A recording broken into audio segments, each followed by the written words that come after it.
Tonight, we begin with news that shocked absolutely no one.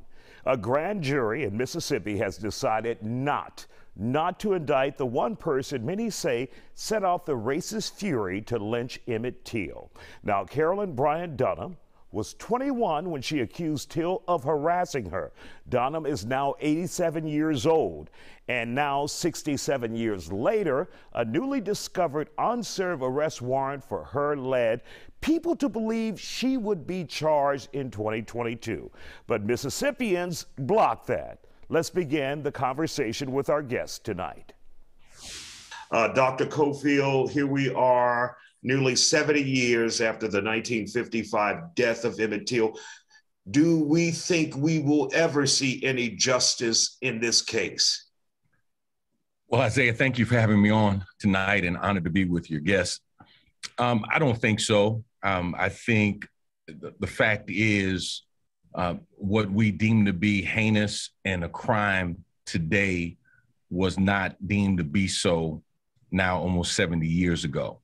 And so to attempt to have revisionist justice in a very real sense is never going to happen. I don't think in the state of Mississippi or in this country. We're not going to go back and try people for the crimes, even though there is no statute of limitations on murder. But the charges that she was charged with, the indictment that they tried to get, it just wasn't going to happen, especially when at the end of the day, Black men and Black males are considered guilty unless they are proven innocent. And we don't have Emmett Till alive to speak for himself.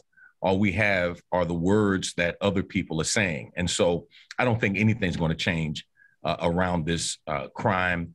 And I don't think anybody's ever going to come to justice because of it. Representative Reynolds, do you think Mississippi, the state of Mississippi, is incapable of dispensing justice in this case? I do, Isaiah.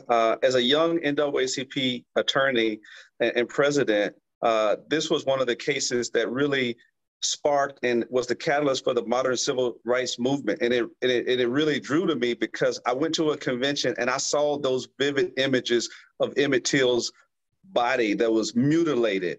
And I believe that the state of Mississippi has blood on their hands to this day because no one was ever brought to justice. This was a heinous crime. He was brutally murdered for allegedly whistling at this lady.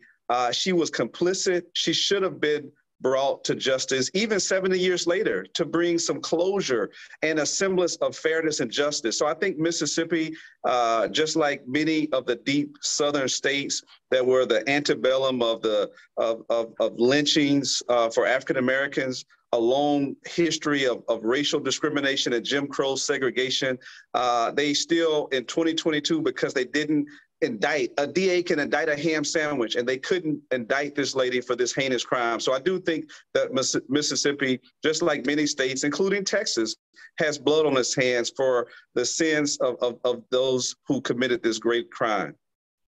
Eugene Howard, former president of the NAACP in Brazoria County, one of the things that Carolyn Bryant Donham said in her memoir that hasn't been published or released yet, she said that they brought Emmett Till to her house in the middle of the night for her to identify him, and she tried to save him. Are you buying that? Of course I'm not buying that. Like Representative Reynolds said, and hello, Pastor Cofield, he said, as an NAACP lawyer, we understand that this was the case. This was the pivotal moment for America that galvanized a movement that brought about rights for a certain populace of America. As they said back then, it's still current today. Unfortunately, justice delayed is justice denied.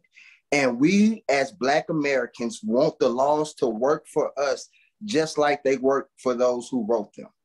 So until we can get fair and equal justice, this country has a reckoning that must be obtained with truth and with honesty, and with moving forward, addressing the sins of the past and wanting to address them to make a better future, and getting closure on someone who lied, who is 80 years later trying to save face by saying, I wanted to identify the young man.